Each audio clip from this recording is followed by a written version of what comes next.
Thank you very much, Mr. Rapkin. Those are some new thoughts we haven't heard before.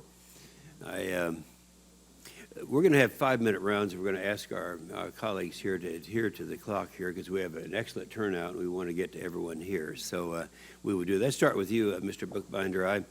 While I don't agree with some of the conclusions that you have, I do agree that you have put together a study to determine, put that chart back up, will you, that 30% chart? That shows that the way we're trying to do this now doesn't seem to work. Now, you are on the same side as the White House in terms of your philosophy on global warming and all of this. I'm sure you have talked to them about this chart, about the gap that is there, this approximately 30% gap, which I think everyone agrees is there. Were you not able to get information that you needed? Chairman Inhofe, I have not talked to the White House about this. I have made public statements on blog posts. I've responded to email inquiries. I've talked on the phone to people. I've had no communication with the administration or any officials concerning this analysis. Well, let me ask you then, why would the president come out with an INDC that doesn't work mathematically? I think you'd have to ask the president or Very Secretary good. Kerry. All right. Mr. Olmsted, on the same chart, given the 33% gap, what concerns me, and it concerns a lot of people from my state, which is a rural state, which is an agricultural state, where would you go to make up, what are the possibilities of where you would go to make up the gap?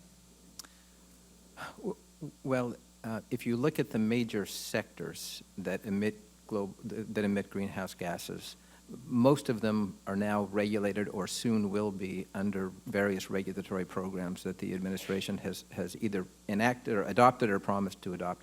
The biggest remaining sector that is not regulated is the agricultural sector. They have a voluntary program. There is a history that sometimes voluntary programs become regulatory programs.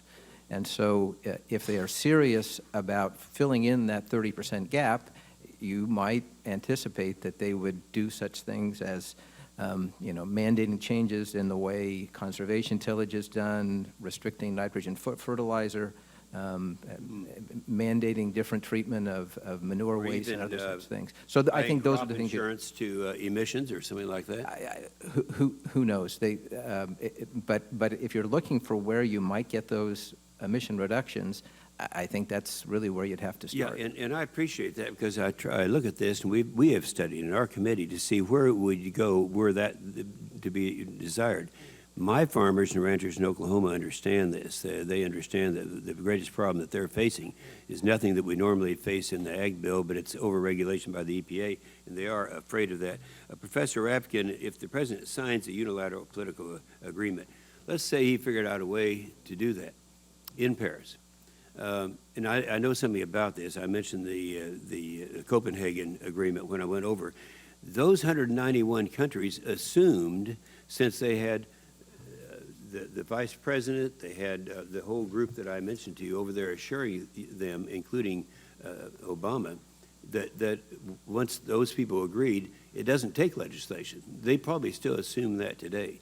Now, if they were to figure out a way to do this without coming for ratification to Congress, and I might remind everyone here, I know you're aware of this, but it's worth bringing up again, the Clinton-Gore administration never did bring this for ratification to Congress because they knew it would not be ratified. Now, if they are able to do something without ratification, without Congress's input, wouldn't the next administration be in the same position to undo anything that was done? The next administration could certainly say they made a political commitment, we repudiate it. That was their commitment, you shouldn't have trusted them. Of course, that is an awkward thing to do because it does undermine the credibility of American presidents. So I think it's lamentable that President Obama is putting his successor in that position. Either repudiate my extra constitutional commitment or else undermine American credibility. But of course they'll be tempted to say, maybe they'll be under a lot of pressure to say, I, as Obama's successor, cannot be committed by his unilateral posturing. Mm-hmm. Very good. Senator